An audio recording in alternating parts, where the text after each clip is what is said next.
j'ai la chance d'avoir une famille qui me soutient beaucoup dans mes choix, quels qu'ils soient, et un réseau amical très solide aussi qui m'encourage par rapport à tout ce que je souhaite faire. Oui, mon entourage m'a beaucoup soutenue dans mon parcours entrepreneurial, avec quelques petits doutes sur la réussite pour certaines personnes, mais tout en étant encourageant. Je trouve que j'ai été soutenue par mon oncle et mon père qui ont eux-mêmes en fait des entreprises. Donc peut-être que ça facilite aussi le lancement quand on a effectivement l'entourage qui croit en nous. J'ai un conjoint qui m'a toujours soutenue dans les différentes entreprises que j'ai pu monter, puisqu'en fait moi je suis entrepreneur. J'ai commencé en fait ma carrière en solo avant 30 ans. Il y a eu des moments où on se sent pas tout à fait à sa place. Quand il y a une trop grande proportion d'hommes, on voit dans leur regard presque un procès en illégitimité. Ça m'est arrivé. J'ai eu la chance de ne pas être discriminée sur mon genre par rapport au choix de professionnel que j'ai fait. Au contraire, je dirais qu'au niveau de l'entrepreneuriat, ça a été plutôt une chance d'être une femme. J'ai beaucoup travaillé dans des milieux assez masculins et le fait d'être en freelance ou d'être en consulting, j'apportais un autre regard. J'ai travaillé notamment sur tout ce qui était difficulté des entreprises, un regard plus doux, une certaine forme de bienveillance qui tranchait avec des codes masculins parfois plus durs. Il y a plein de femmes qui m'inspirent. Nous, on travaille avec plein de partenaires dans de petites entreprises sociales et il y a pas mal de femmes quand même dans ce domaine-là qui sont toutes géniales. Je travaille pour une association qui aide des femmes, donc des modèles féminins, effectivement j'en ai beaucoup. Il y a l'incontournable Simone Veil, je pense, qui nous inspire toutes, quel que soit notre âge. Des grandes femmes politiques, bien sûr, Simone Veil, toutes les femmes qui ont franchi, j'imagine ce qu'elles ont enduré. Edith Cresson. C'est Fanny Pechioda qui a créé My Little Paris. Elle a su garder ses valeurs humanistes et créer bien avant tout le monde en fait, de prendre en compte le bien-être au travail.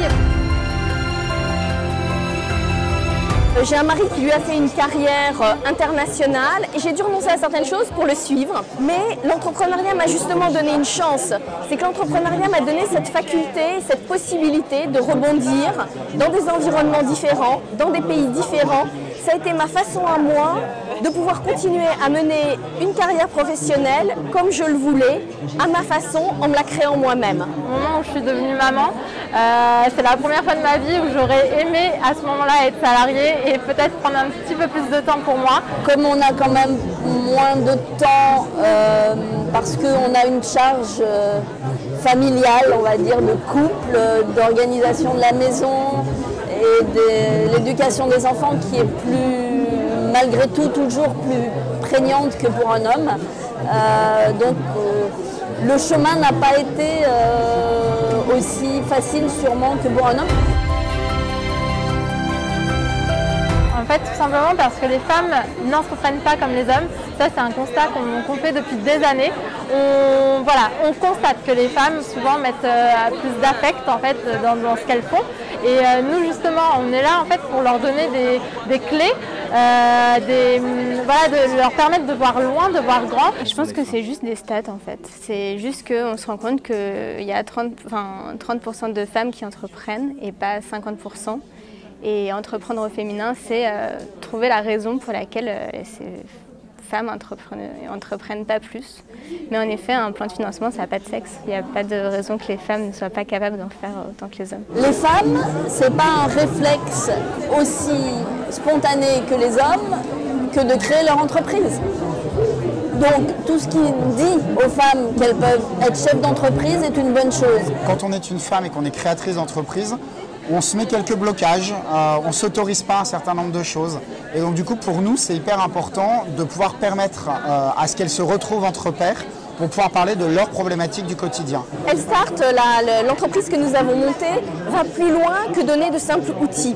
Il y a également une communauté en ligne et c'est quelque chose d'important d'avoir proposé une communauté aux femmes, entre femmes, parce que la parole est beaucoup plus libérée quand les femmes sont entre elles. Il y a moins de jugement, moins de challenge Et on pense que l'entrepreneuriat au féminin est une chance pour la société parce qu'elles apportent un regard différent, très complémentaire. Et encore une fois, on n'a rien du tout contre les hommes, c'est pas du tout le sujet. Nous, on ne parle pas de frein contre les femmes et contre l'entrepreneuriat féminin, on va parler plutôt d'opportunité. L'opportunité, c'est qu'une femme qui crée sa boîte, elle réussit mieux qu'un homme. Une femme qui crée sa boîte, elle est plus perfectionniste qu'un homme. Une femme qui crée sa boîte, elle va réussir à créer de l'emploi plus rapidement et plus efficacement et surtout plus pérenne. Le premier, c'est que souvent, elles ont du mal à oser. Autant un homme va dire tout de suite « Ah, cette idée, elle est géniale, je vais y aller à fond, je vais gagner des millions ». Une femme va avoir une approche complètement différente. Elle va dire « Ouh là là, moi je vais y aller doucement, petit à petit ». Après, le deuxième écueil des femmes, c'est que souvent, elles sont perfectionnistes.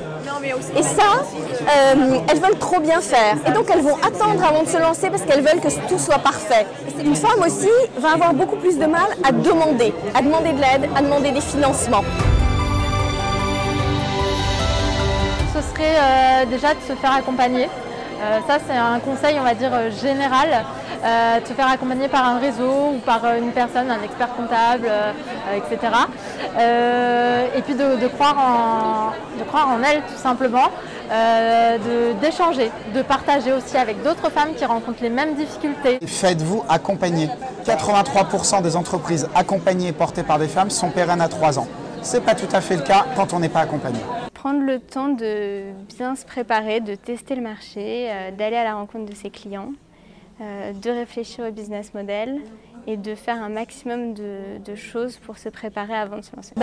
Le conseil qui coule de source, osez, osez, croyez en vous, croyez en votre talent. Vous avez tout le potentiel pour faire éclore un projet. Donc ayez confiance en vous, osez et surtout faites-vous accompagner. Ne restez pas toute seule dans votre coin, demandez de l'aide, rencontrez des professionnels, confrontez vos idées, confrontez vos projets, sortez de votre zone de confiance et on est sûr que vous avez tout pour une vraie réussite au féminin.